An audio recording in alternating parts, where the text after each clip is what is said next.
के लिए तैयार है। अब मैं हमारे कोसली और भाखली के सरपंचों से निवेदन करूंगा कि वो नितिन गडकरी जी को, राव साहब इंद्रजीत सिंह जी को, अरविंद शर्मा जी को और बालकनाथ जी को हमारे विधायक जी के और हमारे जिला अध्यक्ष के नेतृत्व में गदा भेंट करके उनका सम्मान करें। एक बार जोरदार तालियों से हमारे सभी नेताओं का सम्मान।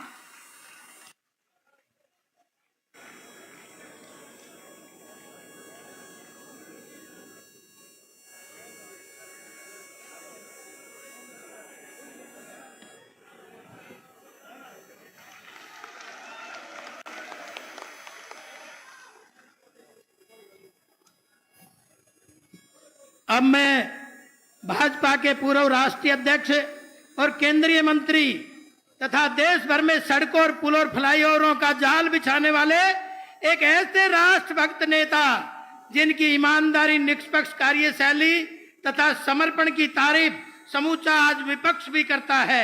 इनको वीर भूमि का ये क्षेत्र आज अपने बीच पाकर स्वयं को गौरवान्वित कर रहा है, महसूस कर रहा है। आइए इनका वंदन और अभिनंदन करें। एक और मैं इस बीच में कहना चाहूंगा, पूरा जीवन जिन्होंने देश सेवा में खपाया है, पूरा जीवन जिन्होंने देश सेवा में खपाया है, हर जिम्मेवारी को जिन्होंने पूरे मन से निभाया है, हरियाणा की वीर भूमि आज अभिभूत है, क्योंकि दूरदृष्टा एक देश भगत आज बाबा मुक्तेश्वरपुरी और बाबा झोड़ वाले शिव मंदिर के आंगन में आया है।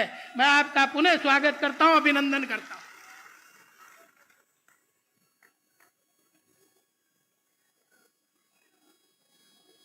मंत्रिमंडल में मेरे सहयोगी आदरणीय राव इंद्रजीत सिंह जी, यहाँ के उम्मीदवार पार्लियामेंट में मेरे सहयोगी डॉक्टर अरविंद शर्मा जी, आदरणीय बाबा बालकनाथ जी, अभिमन्यु जी, लक्ष्मण यादव जी, प्रीतम चौहान जी, राजीव जैन जी, आदरणीय सुरेश भट्ट जी, अरविंद यादव जी और सभी उपस्थित सम्माननीय भाई और बहनों, ये जो चुनाव होने वाला है, ये चुनाव राव इंद्रजीत सिंह जी या डॉक्टर अरविंद शर्मा के भविष्य का फैसला करने वाला चुनाव नहीं है। ये चुनाव अगर सही अर्थ में कहा जाए तो भारत की जनता का और मेरे सामने बैठी हुई जनता के भविष्य का फैसला करने वाला चुनाव है।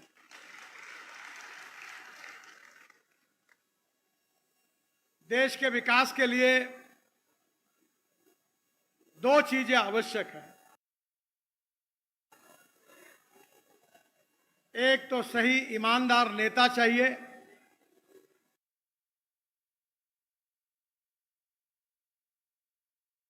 और सही नीतियां चाहिए। 1947 को हमारे देश को स्वाधीनता मिली और आज लगभग 75 साल पूरे हो रहे हैं। पंडित जवाहरलाल नेहरू देश के प्रधानमंत्री बने, उनके बाद में इंदिरा जी प्रधानमंत्री बनी, इंदिरा जी के बाद राजीव गांधी प्रधानमंत्री बने और राजीव गांधी जी के बाद सोनिया जी और राहुल जी के नेतृत्व में डॉक्टर मनमोहन सिंह जी प्रधानमंत्री बने। 75 साल का इतिहास अगर देखेंगे तो इस देश में 60 साल इस देश पर शासन करने का मौका कांग्रेस पार्टी को मिला। आप में से बहुत से लोगों को याद होगा, जब बैलजोड़ी थी तो बैलजोड़ी पर ठप्पे लगाए लोगों ने, फिर गाय बछड़ा आया, गाय बछड़े पर लगाए, फिर पंजा आया, पंजे पर लगे टप्पे, गरीबी हटाओ का नारा हुआ 20 कलमी, 40 कलमी, 5 कलमी कार्यक्रमों की घोषणा हुई, गरीबी हटाओ का नारा आया, पर गरीबी हटी नहीं। 60 साल कांग्रेस पार्टी के और 10 साल मोदी जी के नेतृत्व में हमारे एनडीए के भारतीय जनता पार्टी की इसकी तुलना करिए। केवल आपके हरियाणा की तुलना की जाएगी तो हरियाणा में कम से कम मेरे मंत्रालय की ओर से मैंने 2 लाख करोड़ से ज्यादा रुपयों के काम किए हैं।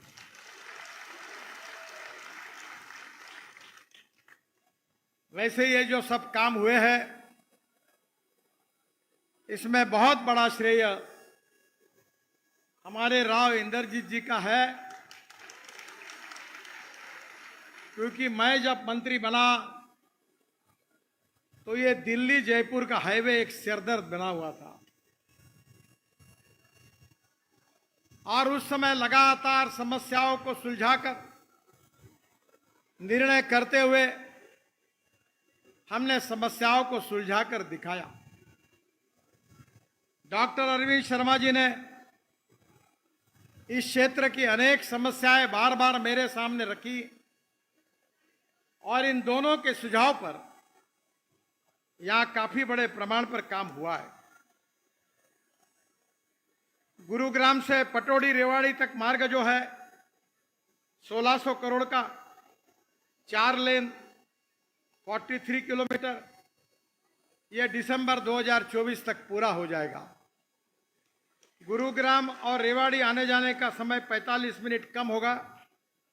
हरसरू, धोरका, जमालपुर, पतली, हाजीपुर, पटौड़ी को सीधी कनेक्टिविटी इस रोड के कारण मिलेगी और रोहतक और झज्जर आना जाना भी सुगम होगा।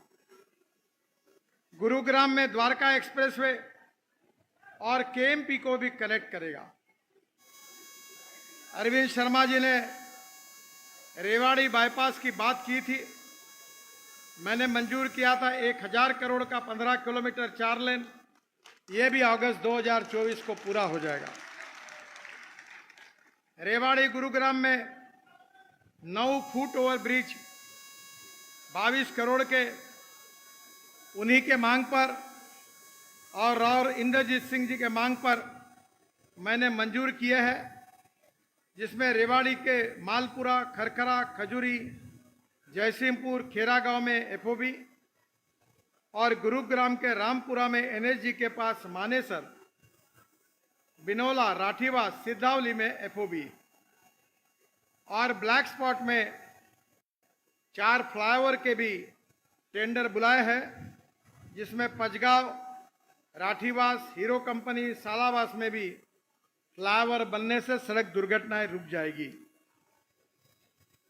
दिल्ली से जो जयपुर मार्ग है, जिसकी बड़ी दिक्कत थी, वो 325 करोड़ के 12 स्ट्रक्चर्स इसी क्षेत्र में है। बिलासपुर, बावल, बांसुर मोड़, मानेसर, जगुवास चौक, शाहपुरा तिरा में फ्लाईओवर बनेंगे। दहमी में एक वीयूपी तथा 5 मेजर ब्रिज का निर्माण होगा और रेवाड़ी और बावल की ट्रैफिक समस्या भी हल होगी। हम 850 करोड़ रुपए इसके ऊपर खर्चा कर रहे हैं।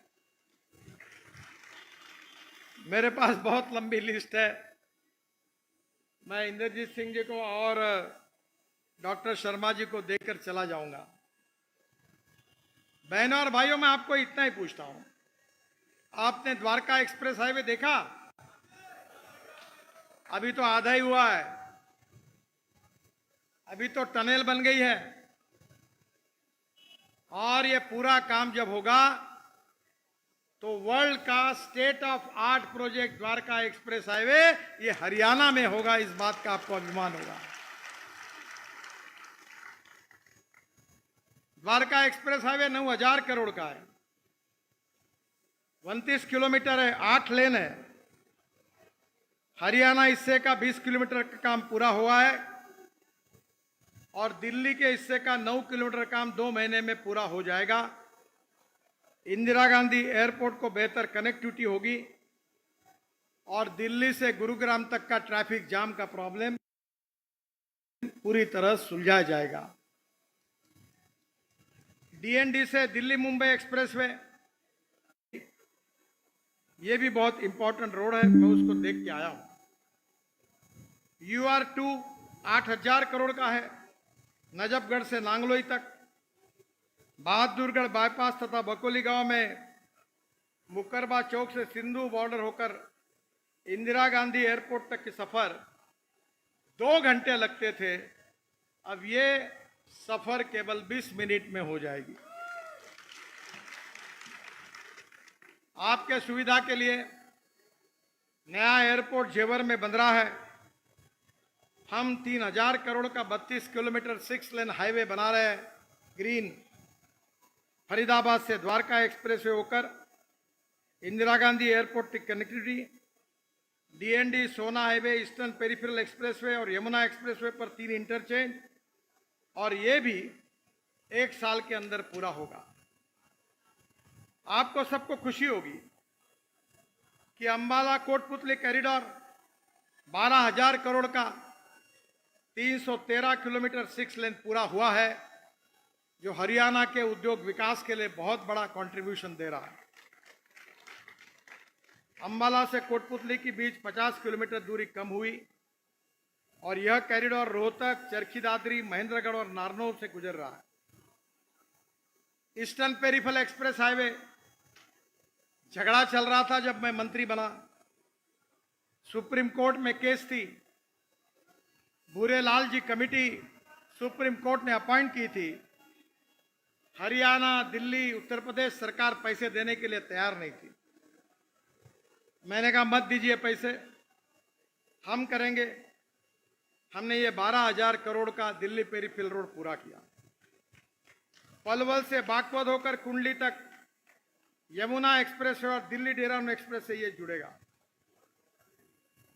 मेरे पास Delhi Mumbai express highway 1 lakh crore, Delhi Katra expressway 40,000 crore, Dwarka expressway 9,000 crore, Ambala Shamli expressway 4,000 crore, Ambala Chandigarh expressway 1,700 crore. ये बड़े प्रमाण पर ये सब काम हरियाणा में हमने किए और कुछ काम चल रहे हैं। ये सब किसके कारण हुआ? क्या इसका श्रेय मुझे है? मोदी जी को है? राव इंद्रजीत सिंह जी को है? इसका श्रेय अगर सही अर्थ में किसी को है तो मेरे सामने बैठी हुई जनता को है।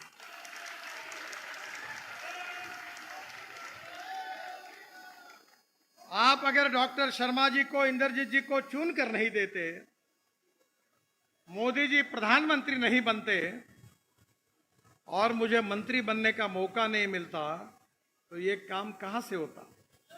ये आपके कारण हुआ है। मैं ऐसा एक मंत्री हूं जो ललकार से बोलता हूं कि मेरे पास पैसे की कोई कमी नहीं है।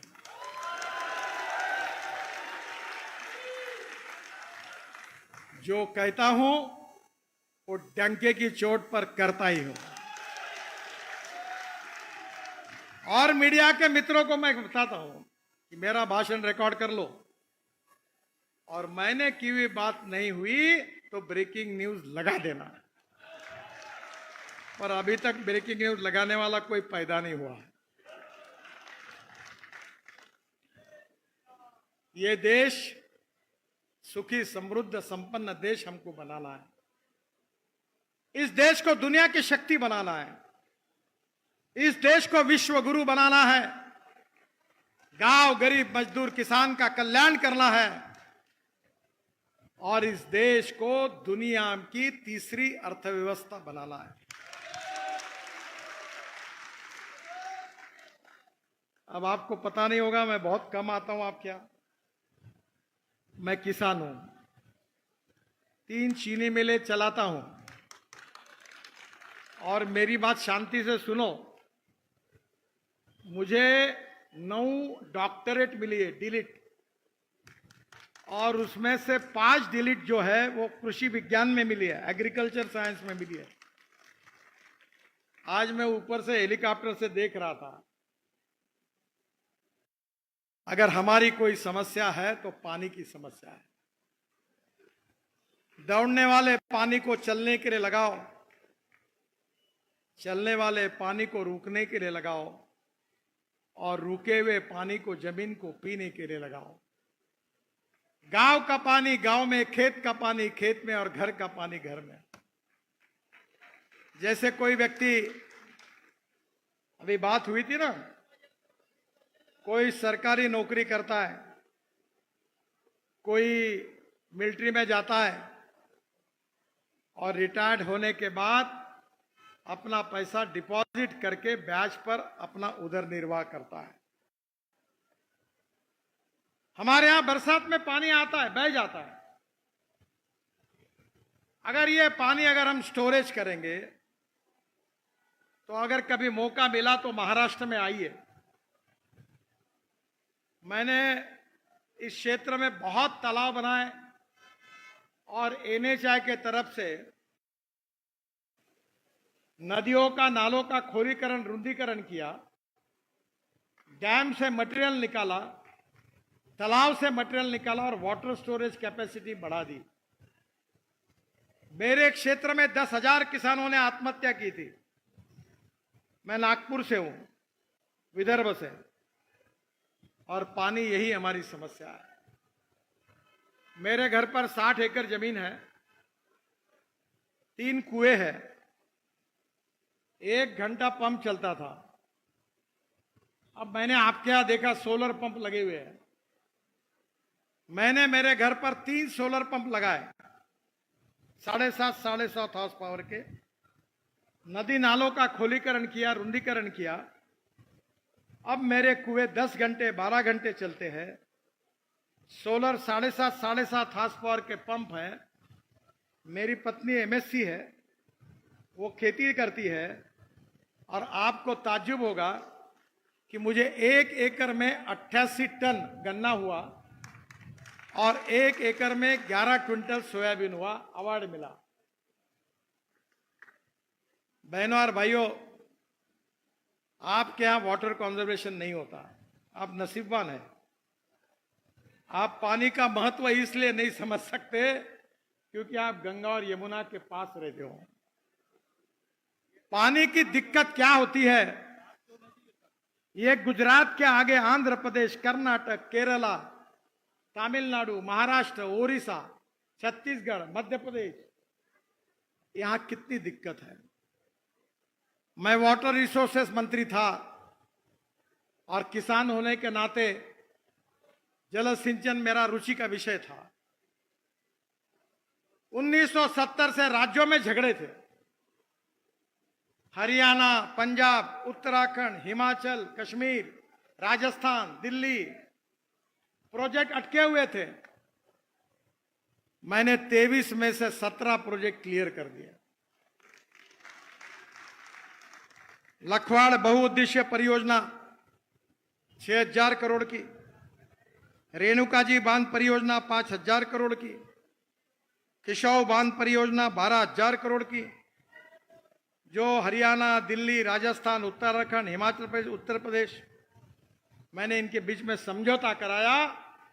इन योजना पर काम शुरू हुआ है, और इससे 1,30,000 करोड़ लीटर पानी सिंचाई के लिए मिलेगा, और हरियाणा को 1,00,000 हेक्टेयर जमीन सिंचाई होगी। ये योजना का मार्ग हमने सुधार किया।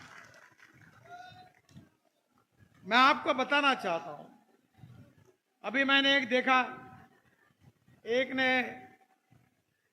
हमारे यहां इसको खेत में तालाब बनते हैं, तो तालाब बनाया था, और तालाब के ऊपर पंप लगे थे सोलर के, और तालाब का पानी लेकर वो अपने जमीन को दे रहा। आज देखिए हमारी समस्या क्या है। हम ग्लोबल इकोनॉमी में है। हमारे यहां गेहूं, चावल, मक्का, शक्कर, इसके भाव हम नहीं तय कर सकते। शक्कर का भाव ब्राजील तय करता है। कपास सस्ता है, कपड़ा महंगा है। और बहनों और भाइयों, इसलिए हमारी सरकार ने सबसे बड़ा काम किया है। हमारे किसान को अन्नदाता कहते थे, और हमने किसान को केवल अन्नदाता नहीं रखा, हमने किसान को ऊर्जादाता बनाया। ऊर्जादाता। डॉक्टर शर्मा जी के लोकसभा में जितनी बिजली लगती है उतनी बिजली हम किसान तैयार करते हैं मेरे क्षेत्र में। हमने किसानों को ऊर्जादाता बनाया, और ऊर्जादाता नहीं बनाया, अब ईंधनदाता बनाया। हम 15 लाख करोड़ के पेट्रोल, डीजल और गैस को आयात करते हैं, और अब गन्ने के जूस से, मोलाइसिस से, ब्रोकन राइस से, मक्के से हम इथेनॉल बनाते हैं। राव साहब को पता है कि मेरे घर में एक इनोवा गाड़ी है टोयोटो की। मैं ट्रांसपोर्ट मंत्री हूं, मैं जो बोल रहा हूं वो ऑथोराइज हूं, क्योंकि यह गाड़ियों के जितनी है ये सब मेरे हाथ में ही है। बहनों और भाइयों, वर्ल्ड की पहली इनोवा गाड़ी मेरे घर पर है। आज तो मैं वो गाड़ी लेकर ही आने वाला था, पर मेरे ऑफिस ने कहा कि नहीं, पार्टी ने कहा हेलीकॉप्टर से जाओ। वो गाड़ी किसानों ने तैयार किए हुए ब्रोकन राइस से, शुगर केन जूस से, मक्के से जो इथेनॉल बनता है, उस इथेनॉल पर 100% चलती है, और उसमें 60% बिजली तैयार करती है। और पेट्रोल की तुलना में अगर एवरेज का विचार किया जाएगा तो पेट्रोल का भाव 25 रुपए लीटर पड़ता है। अभी मारुति सुजुकी भी अपनी गाड़ी आप फ्लेक्स इंजन पे बना रही है। Bajaj, TVS, hero, TVS, Honda scooter, auto rickshaw बना रही है। इस देश में electric car, electric scooter, electric bus मैंने ही लाई है। और आज आपको बता रहा हूं, 1 साल के अंदर डीजल पर नहीं तो इलेक्ट्रिक पर चलने वाला और इथेनॉल पर चलने वाला ट्रैक्टर भी आ रहा है। आपकी 50,000 रुपए की साल की बचत होगी। बहनों और भाइयों, अब किसान ईंधन दाता हुआ है। आपके हरियाणा में पानीपत में इंडियन ऑयल को मैंने पीछे लगकर एक बड़ा प्रोजेक्ट लगाया। ये जो पराली है हरियाणा, पंजाब में जलाते हैं, और जिसके कारण दिल्ली में प्रदूषण होता है। अब वो पराली 2000 रुपए टन के भाव से खरीदी की जा रही है। मैं अध्यक्ष हूं। 350 प्लांट पंजाब, हरियाणा और भारत में आ रहे हैं। 40 शुरू हो गए हैं। पराली से सीएनजी, बायो सीएनजी और बायो एलएनजी तैयार हो रहा है। और जो पानीपत में इंडियन ऑयल ने जो प्लांट डाला हुआ है, वो 1 lakh litre ethanol, 150 ton bio bitumen और 76,000 टन, 76,000 टन हवाई ईंधन, हवाई जहाज चलने वाला ईंधन बना रहे हैं। इसके बाद दुनिया के हवाई जहाज हिंदुस्तान के एयरपोर्ट पर इसलिए आएंगे कि हमारा किसानों ने तैयार किया हवाई ईंधन सस्ता होगा। मैंने कुछ स्पाइस जेट का हवाई जहाज किसानों ने तैयार किए हुए हवाई ईंधन पर देहरादून से दिल्ली लाने में हम कामयाब हुए। एयर एशिया का हवाई जहाज चला तो किसान केवल अन्नदाता नहीं, किसान केवल ऊर्जादाता नहीं, किसान ईंधन दाता बना।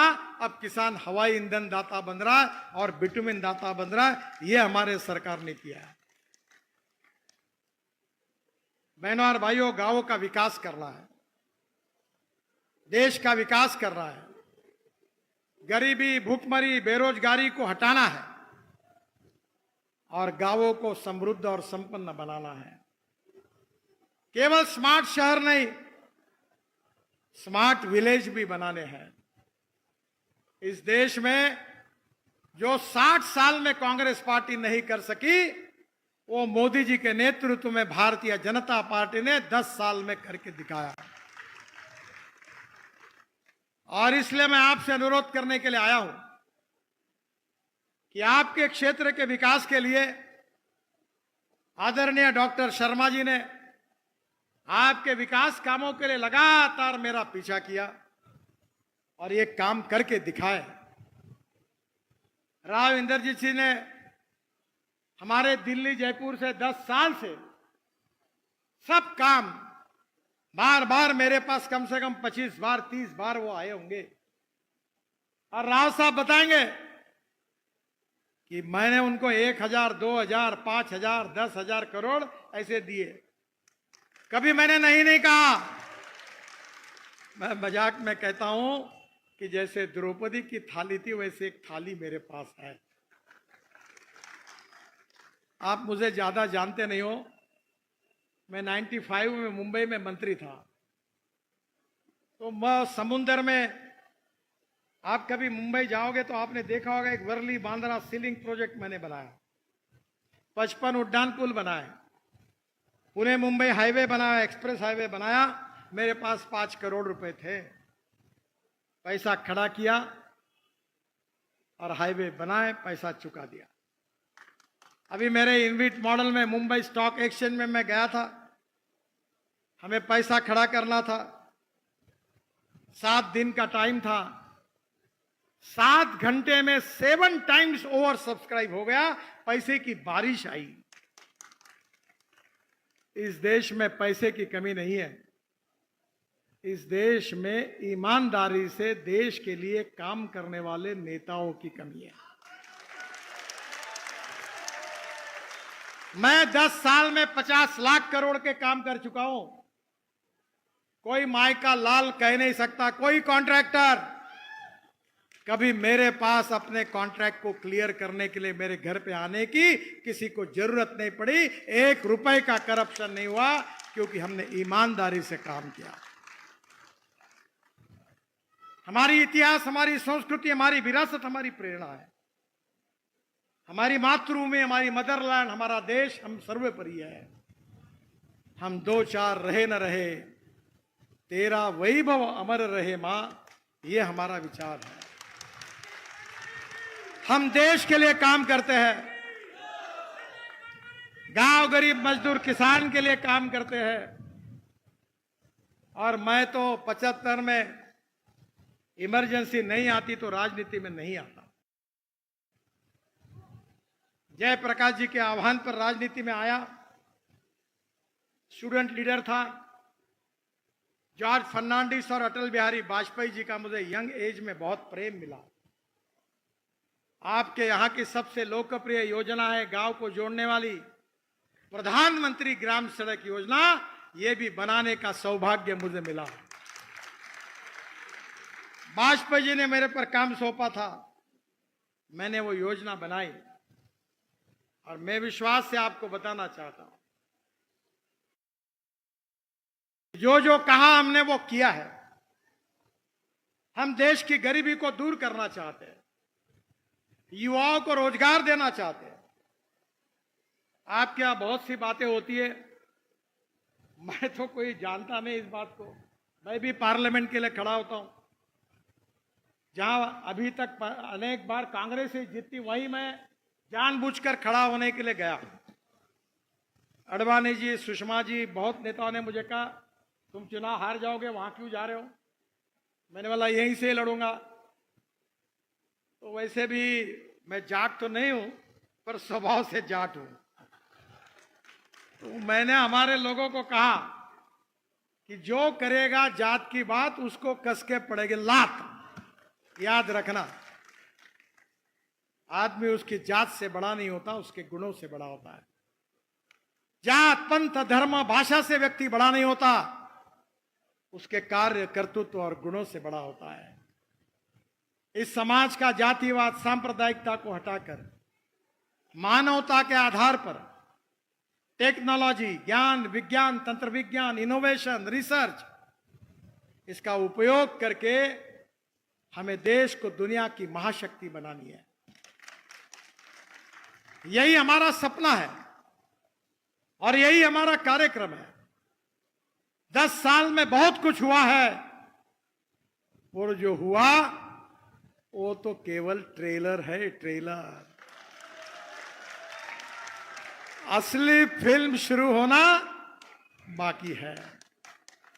एक बार आप डॉक्टर शर्मा जी को, मेरे मित्र आदरणीय इंद्रजीत जी को एक बार जो अच्छे बहुमतों से विजय बनाइए, फिर देखिए कि मोदी जी का भी इंजन है, मेरा भी इंजन है, ये बुलेट ट्रेन ऐसी दौड़ेगी कि पता नहीं चलेगा। आपका आशीर्वाद इन दोनों के पीछे रखिए, यही प्रार्थना करने के लिए मैं आपके पास आया हूं। मुझे चंडीगढ़ में 6 बजे सभा है, फिर हिमाचल में जाना है और इसलिए समय की कमी है। मुझे बड़ा अच्छा लगा कि बहुत दिनों के बाद मैं केवल कागज पर नाम सुनता था, पर आज प्रत्यक्ष रूप से आपका दर्शन करने का सौभाग्य मुझे मिला।